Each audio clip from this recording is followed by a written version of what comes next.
আসসালামু আলাইকুম। আজকে চিকেন বানানো হবে। চিকেন ফ্রিজ থেকে দেখেন কিভাবে জমে গিয়েছে। এটা এখন পানির ভিতরে ভিজিয়ে দেবো, গরম পানির ভিতরে, উষ্ণ গরম পানির ভিতরে।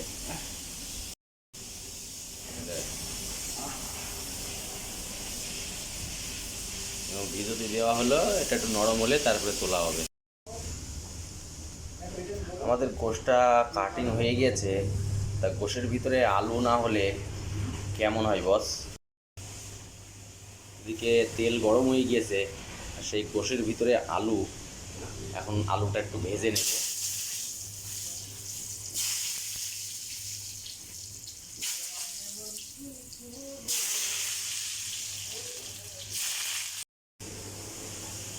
আলুটা ভাজা হয়ে গিয়েছে, এখন তুলে নেব। এবার ওই আলু ভাজা তেলের ভিতরে আমি কিছু ফড়ং ইউজ করি। আমরা একবারেই সব করি, তো ওই জন্যে আপনাদের শর্টে দেখাচ্ছি। আমাদের বিদেশে অতটা টাইম নেই, শর্ট টাইমে রান্না করতে হয়। কিছু জিরে, ওটা এলাচ, করে লবঙ্গ,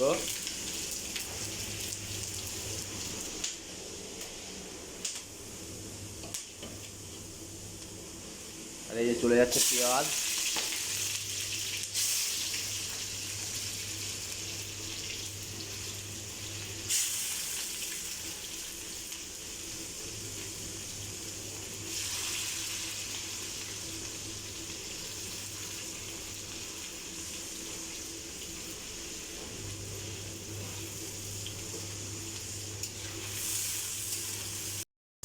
আপনারা দেখতে পাচ্ছেন পেঁয়াজটা যত সম্ভব লাল হয়ে গিয়েছে, লাল লাল হয়ে গেছে। এবার দিয়ে দেবো আমি কাঁচা লঙ্কা। দেবো দাঁড়া, কাঁচা লঙ্কা গেল। এবার রসুনটা দেব, রসুনটা।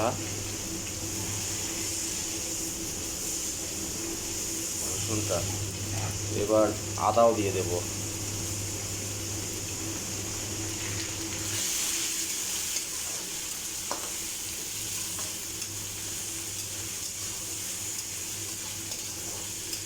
একটু মশলাটা কষিয়ে নেব ভালো করে। মশলাটা একটু যত সম্ভব কষিয়ে নিয়েছি। এবার টমেটো দিয়ে দেবো।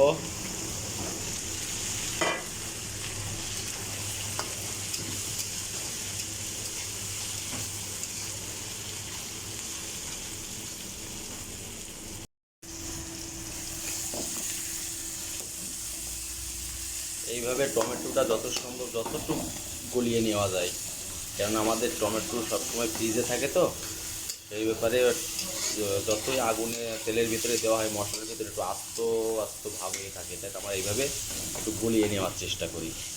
তাহলে মশলাটা আমি একটু কষিয়ে নিয়েছি। এবার চিকেনটা দিয়ে দেবো।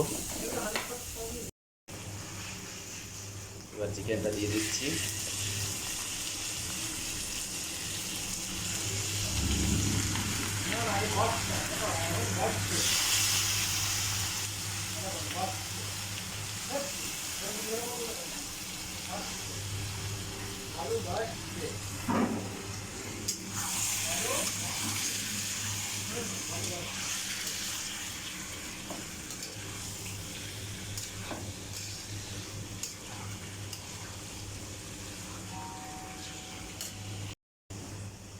একটু লবণ দিয়ে দেবো স্বাদ মতো।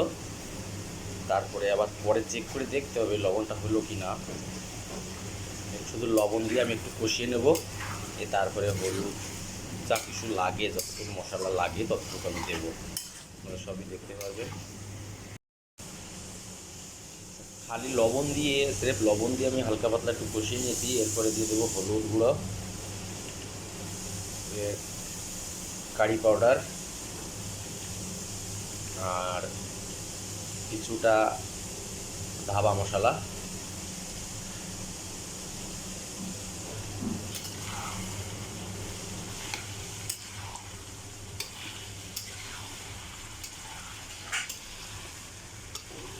মশলাটা দিয়ে আমি কিছুক্ষণ মাংসটা ভালো করে কষিয়ে নেব।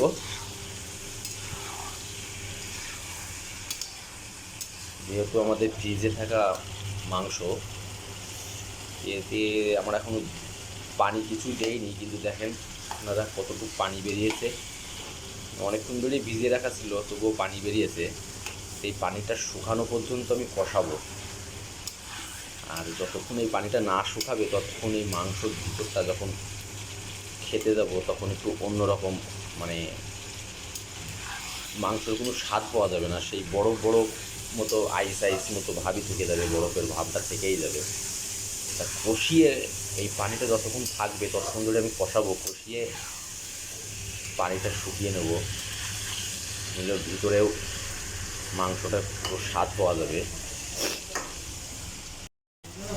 মাংসে হলুদ গুঁড়ো, কারি পাউডার, ধাবা মশলা দিয়ে আমি খানিকটা কষিয়ে নিচ্ছি। আর কষানোর পানিটা যতক্ষণ থাকবে ততক্ষণ আমি কষাবো, ভালো করে মাংসটা কষিয়ে নেব। না পানি না শুকালে এর ভিতরে সবসময় বরফের ভাবটা থেকেই যাবে, যেহেতু ফ্রিজে ছিল কোষটা। আর আলুটা একটু পরে দেবো, কষানোর পরে। মাংসটা যত সুন্দর কষানো হয়েছে যথেষ্ট পরিমাণে,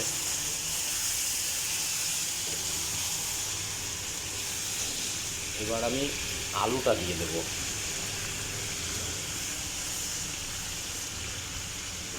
মাংসের মধ্যে আলু না হলে জবে না বস।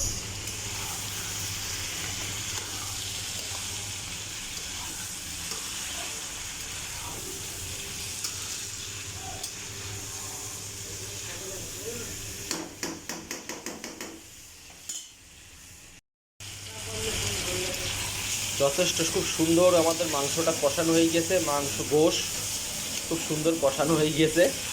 আমরা এখানে এক একজন এক এক রকম বলে বলে আমাদের অভ্যাসে, কখনো মাংস কখনো গোশ।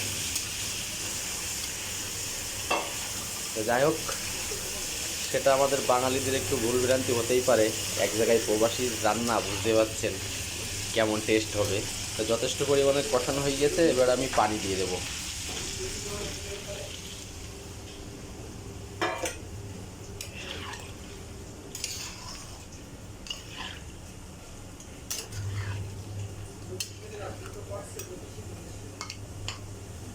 আর একটু হালকা পরিমাণের পানি দেব, তাহলে মাংসটা আবার এই গোশটা আবার সিদ্ধ হওয়া নিয়ে কথা আছে।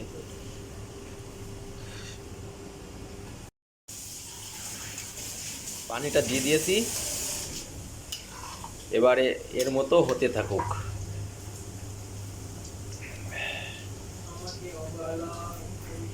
আমরা যেহেতু শুকনো মরিচ, গুঁড়ো মরিচ ব্যবহার করি না, কারণ আমরা গুঁড়ো মরিচ খেয়ে খুবই প্রবলেম হয় সবাইকে, সবারই, বিশেষ করে সমস্ত মানুষের গুঁড়ো লঙ্কাটা না খাওয়াই ভালো, কেননা গুঁড়ো লঙ্কায় প্রচুর ক্ষতি আছে। শুকনো লঙ্কা আপনি দুটো ভেজে নিয়ে খেয়ে দেখেন, সেটার একরকম গুণ ফল পাবেন, এবং গুঁড়ো লঙ্কা যেটা, সেটার একরকম ফল পাবেন, অনেকটা ডিফারেন্স আছে।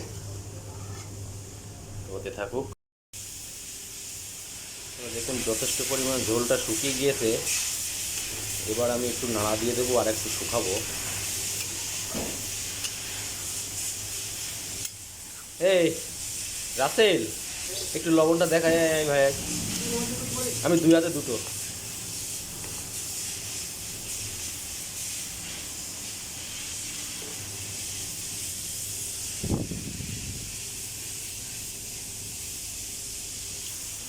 লবণ চেক করার মাস্টার এটা।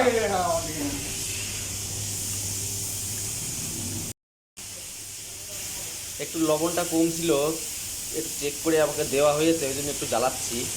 তা যাই হোক, এরকম করে রান্না করে খেয়ে দেখবেন আপনারা কেমন টেস্ট হয় চিকেন, খুব সুন্দর লাগবে খেতে। আর আমাদের যেহেতু 14 ঘন্টা ডিউটি করে, খুব শর্ট টাইমই 1 থেকে 1.5 ঘন্টার ভিতরে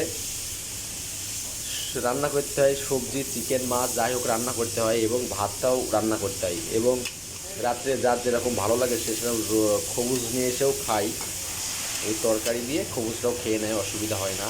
আপনারা দেখবেন এভাবে রান্না করে খেয়ে কেমন টেস্ট হয়, একটু জানাবেন। ওকে, আসসালামু আলাইকুম।